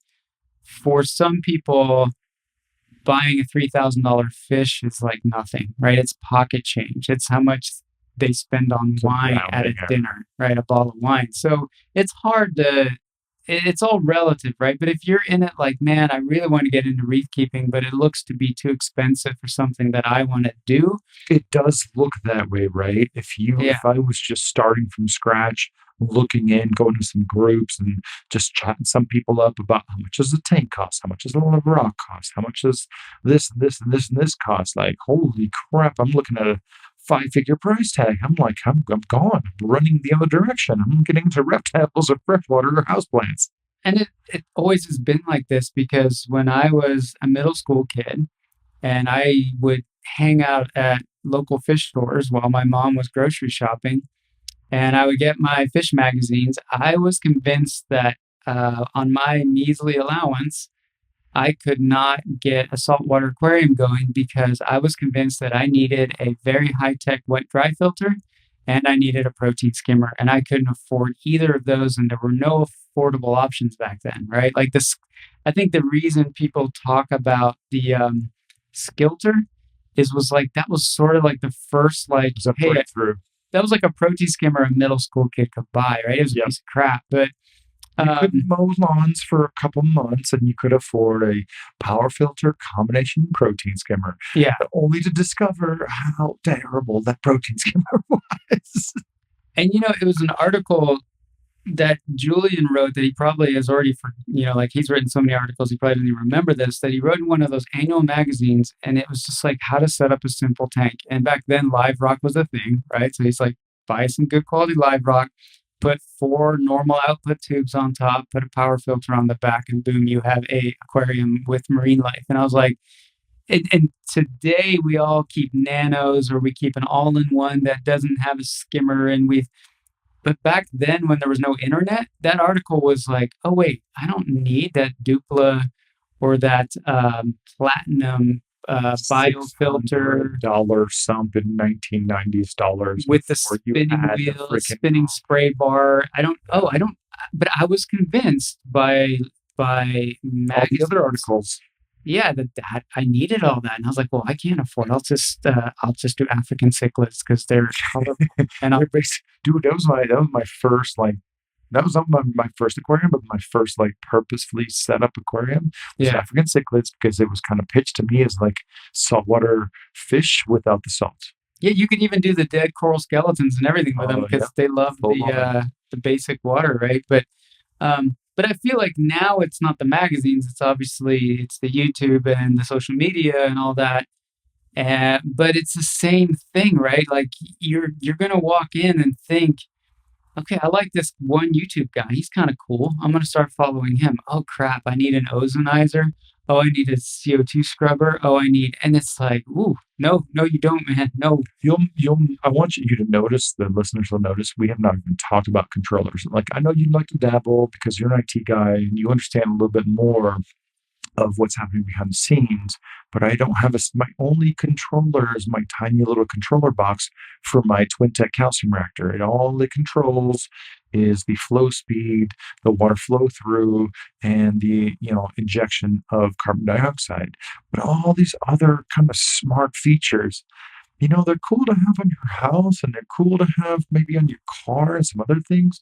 And unless you're like a commercial entity or professional goals like Than trying to farm stuff, we haven't even mentioned it, right? Oh, I So have it written. Keep it simple. You don't need a controller. So like we just didn't get to it, but I'm with you 100% on that. 100%. That's it, another thing that they convince everybody that you need. it's such a great spin, and I'm not hating, but like I have a few controllers brand new in the box. And I look at them and I look at them and I'm like, this is so much to install for just a few things that I need, like a little bit of water level sensing, a little bit of pH temperature, conductivity. I'm sorry, ORP measurement. Right, a dedicated device is just going to do it so much better. Um, but I feel like one of the other things we can go back to is patience, right? There's so much that is being pushed on the average reefer and encourage them that everything's going to happen so much faster, so much better if they just buy this, if they just buy that. And, we talked about like waiting on the reef to grow out. We didn't touch really so much about the rock, but yeah, of course, every company would love for you to fill up your tank with only their rock. And I'm like the Lone Ranger here. I've been using lace rock at $1.30 a pound since, for like 20 freaking years. And there's also nothing stopping you from using plain old cinder blocks. Cinder blocks will buffer your pH like nobody's business to start, right? Because base rock, right? Well, who's even having the conversation about base rock, mid rock, deco rock? We always talked about this, right? We had your base rock that was super cheap and dense and heavy, and that was, let's just call it $3.99 a pound, like historical prices, right? Then you had your shelf and your branch rock that was, let's throw out $6 to $7.99 a pound, and that's what you use to kind of build up your structure on top of your base rock. And then you had your deco rock that was the prettiest stuff, really purple, lots of growth, maybe $9.99 to $12.99 a pound to put on top of that, right? But we're not even having those conversations anymore because you can use cinder blocks and straight up bricks and river stones to prop up whatever aquascape you're trying to put together. Yeah. That used to be such a huge, expensive reef tank. Well, how did fake rock become more expensive than what live rock used to cost? And I guess inflation. There's inflation and all that I'm not accounting for. But man, Yeah, but some you're of that. shipping rock from the other side of the world shouldn't cost more than anything that's just brewed in the tub in Santa Monica. Yeah. Just the outskirts of LA. I'm like, come on, yo. But yeah, there's a lot of stuff, and you see people almost buying art when they get these pre-made rockscapes for $1,200 to $2,000. Like, okay, I understand what went into it and what's going to go into it to ship it somewhere. But dang, dude, I could set up 3 reef tanks for $2,000. Yeah. And along those same lines, the auto testers are testing your water once a day, maybe a few times a day. I test everything by hand once a week. Whenever it was gone, I skipped a week. Nothing changed, nothing dramatically went out of whack. So I'm not trying to say like you're cutting corners by testing only twice a month because you had tank of the month, testing only alkalinity maybe every month, right? And so there's so much low-hanging fruit for people to basically chop off easily 25 to 30, maybe up to 50% of the cost of having a reef tank. Yeah. I would have really driven home like how many options there are to cut the cost of having a nice reef tank without making too many compromises. And I think that's what people believe. And in a lot of hobbies, right? You want to save a lot of costs on a car, you're going to make some compromises on fuel efficiency, and durability, and customer service, on the smoothness of the ride. When it comes to reefing, oh my goodness, you can get a lot of extra mileage without compromising what the tank ends up looking like.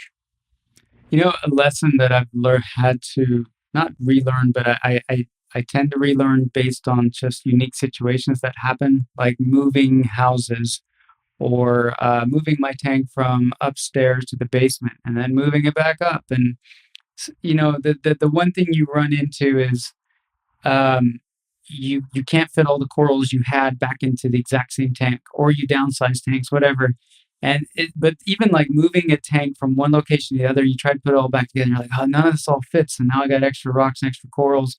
And then I'll end up setting up like a 40 breeder, and I'll throw the corals in there with a power filter in my basement and ignore it and do the bare minimum. And I'm just like, till I figure out, oh, do I sell those corals or do I take them to the fish store? Or, I'll just leave this running for a while. I'm kind of busy. And then 6 months go by, and you've got this high-tech reef tank, and you've got this 40 breeder with a power filter and some old lights that, are 10 years old lighting it up. And that 40 breeder looks spectacular. Yeah. And it's always it's always a reality check of like, well, then what the hell am I doing upstairs? With all this stuff. Like, this has happened to me so many times where it's like, oh, what do I do with these extra corals? I'll just throw them up there. Oh, I got a power filter. Okay. And then it's like, damn, that thing is balling. You leave it alone for 2 weeks with just like the glass top to prevent evaporation. You look at it whenever you get a chance. You're just like, I didn't give you permission to look that good. Yeah, and it's so hard on this other reef tank, and you're just like destroying worlds and expectations over here. What is going on? And that's the truth of freshwater, saltwater, and a lot of different hobbies. Sometimes, like, you can throw a lot of money at it. You're not necessarily going to get a better result. And but I'm going through Evan's little list, and I'm just going to kind of breeze through it here. And he's got a few good points. And if you're looking for livestock, find an LFS that you really like, your local fish store, and shop with them a little bit more frequently. Get to know them, because you'd be surprised how often the $60 to $80 frag becomes a $20 frag. Gets a hookup. We're not talking about stuff that they paid for. We're talking about stuff that they just kind of grown out, and they marked at market price, and they're like, "Oh, here you go. Just take this. Just take this spot." He mentions buying old acrylic tanks and polishing them. That's a little bit more involved, but that if you're looking for a really large tank, that's where the monster freshwater fish groups will really come in handy. If you're, because when someone wants to get rid of a 500 to 1,000 gallon tank that's got a little bit of scratches acrylic, they're probably not looking to sell. They're probably looking to just get it out of their way. He said, also consider the actual requirements. That's what we started with, as far as like sizing things up properly. The highest end gear available, only run it at 50%, and you'll get just a lot more mileage. Consider buying something that's a little bit bigger. This is what I said earlier, running at 50%. When it comes to treating for aptasia, I'm sorry, but like I know there's a lot of products on the market that will treat for aptasia. Nothing is better than like $3 of sodium hydroxide. I will never use anything again. That is the killer. It's just, make it pH 13.9. The thing is dead, no matter how strong it is, no matter how regenerative. Make it super high pH. Also, frag plugs. Frag plugs and tiles are super expensive, Yeah. Dirk, God bless him. I love that guy. He's at a Reef show, but he has a lot of like different tiles that he has from like Ocean Wonders and stuff. And it's like a stack of 10 tiles for like $18. Meanwhile, we're over here buying like limestone and marble tiles that are 4 by 4 inches for like 10 cents a piece. And we can take those tiles and just kind of cut them or break them into the size that we need. And the funny part is they put like the more porous ones or the more irregular ones on discount, that the ones that look more like real rock on discount. Yeah. Those are super awesome. Float valve versus the electronic ATO. That's an order of magnitude of difference in performance and cost.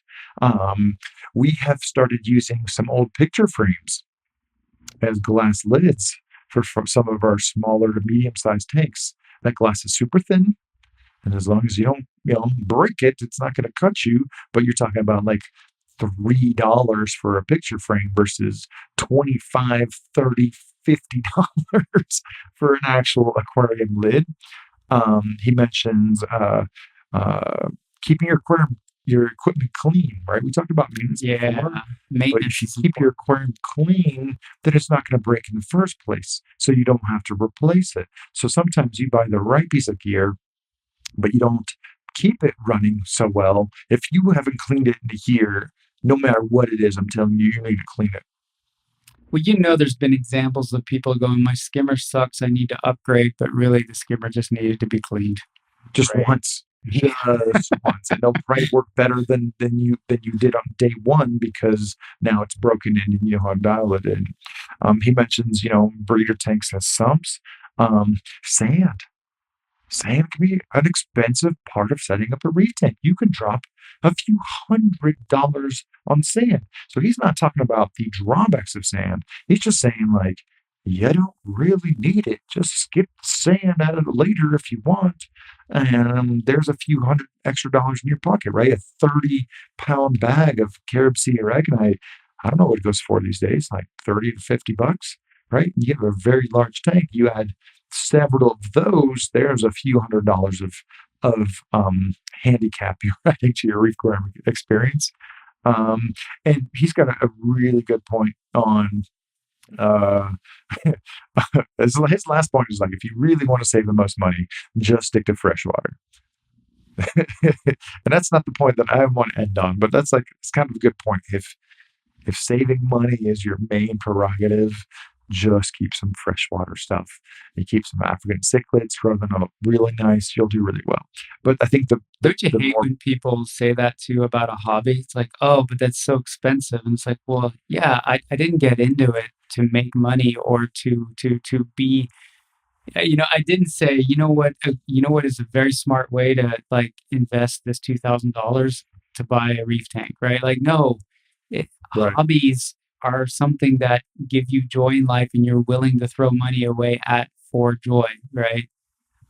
So I it's know maybe you can chime in on this, but maybe it's if it's the parallel is if an electric guitar and amps and pedals are too expensive, just get an acoustic guitar.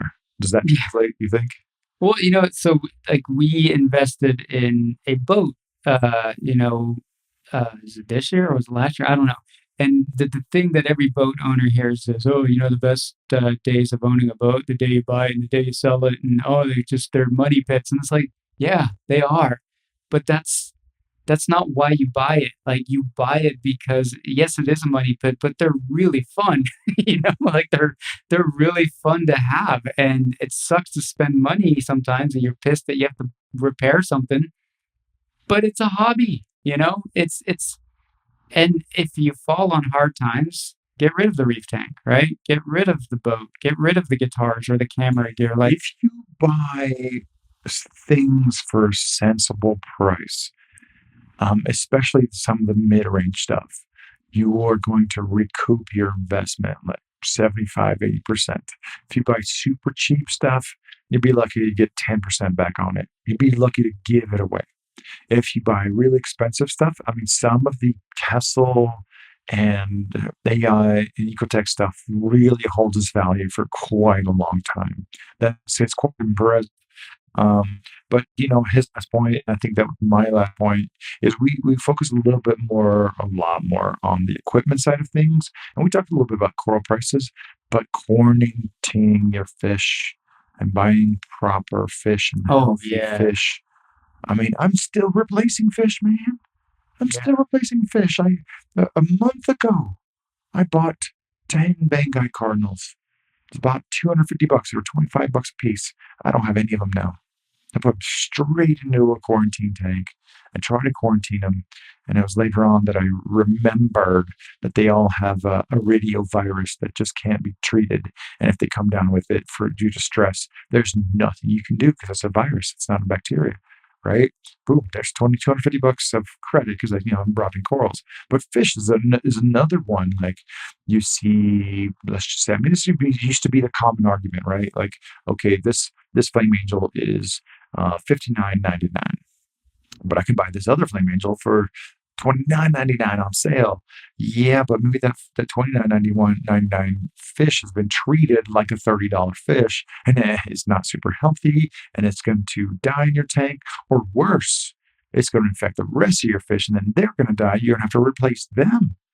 There Well, is a that's huge the case to be key to made. me. It's like when you argue, like, oh my God, these quarantine fish vendors want $300 for a fish that I can buy on any other website for 150. And you're like, yeah, but when that fish nukes your entire tank's fish population with velvet, at $300 sounds like a bargain. That stress is not worth it.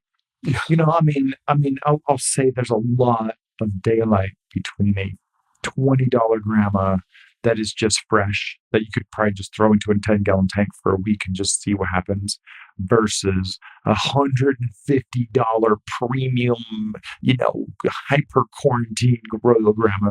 Okay, that's a reach. Yeah. But when you're talking about a $60 flame angel or $69 flame angel and $100 flame angel that's been quarantined, and the company's got a return policy or like a DOA guarantee, and you can add it to your tank with some assurance that it's not going to introduce a lot of pests and parasites. I'm not even talking about the cost of replacement, but the cost of the stress of dealing with it. Oh man, if it's a 2x factor, definitely go for the quarantine fish. If it's a 10x factor, maybe it's time to set up a 10-gallon quarantine tank so you can just, isolate that fish for, 7 to 10 days and see what happens. But there's a lot of money to be saved on buying the right fish one time. Yeah, and the way I look at it too is quarantining can be tricky, and there'll be plenty of people that'll chime in and say, "Well, I don't quarantine my fish because I end up, like a lot, I end up losing a lot of fish in quarantine." And I do think there's some merit sometimes in that. I mean, I think it also depends. Like, well, okay, hold on, how big's your quarantine? How are you quarantining? Blah blah blah. But there's also the idea that I have where it's um, I'll buy a hawk fish and quarantine it because those are tough mofos, right? But then if it's like some delicate fish, I'm like, you know what? I'm gonna let one of these vendors that like this is all they do. I'm gonna let them quarantine the more delicate fish, right? Mhm. And so there's a little bit like sometimes I'm willing to pay extra for a quarantine vendor for a fish I know is a pain in the ass to quarantine. Whereas if it's just a tough flame hawk or I think of other like really tough as nails fish, but a marine beta, I guess. But Damselfish, damsels, wrasse. yeah, you just stick them in there. I don't like playing with copper. I do what is it, chloroquine? CP. Yeah, which is pretty easy to work with in my opinion. But it's like I tend to also go that route, right? Or if it's a big fish and I don't want to set up a big quarantine tank, right? Like, I'm like, no, you know what? Like, you can quarantine a tank. It'll be all right in a small tank for a little while. But I'll feel better getting a large tank from a vendor than trying to keep one that like I don't have NASO tanks, but like I'm not gonna put a NASO in my 20-gallon quarantine tank, right? That's kind Yeah. of a pain in the butt for the fish and for me. So Well, and I think we have thoroughly covered not the alpha and omega, but a lot of the easiest ways for reef aquarists to consider different ways to save money on their reef tanks. And I think it bears repeating, subscribing and rating your favorite podcast. Reef Therapy is free. And 2 listens of this particular session is, which is free to listen to, is going to save you a lot of money and hopefully, introduce and inject a bunch of ideas that's going to make reefing a little bit easier, a little bit more affordable, and is going to just make the whole journey and the process more enjoyable, right? So, Mark, I don't know if we're going to have another time to record another session next week because I'm going to be going to Bali, Indonesia. Maybe you can squeeze one more in before then. But in the meantime, I want to thank everybody for joining us on Reef Therapy. Anything else you want to say, Mr. Mark? no, man, I got some new reef toys in that I'm gonna go play with right now. So nothing too exciting, but no, I think we did a fairly good job, and I think we tried to at least come at some of the more basic suggestions from a more creative or interesting angle too. So Yeah, that it's not yeah. like, oh, I heard No, that one before. um, that's what Therapy is all about. I want to thank everybody for approaching me at whatever aquarium event you happen to see me at and letting us know how Reef Therapy has touched your life. And we'll catch you guys on another session very soon. Hey, All right, man. everyone. We'll have a good trip. All right. Thank you.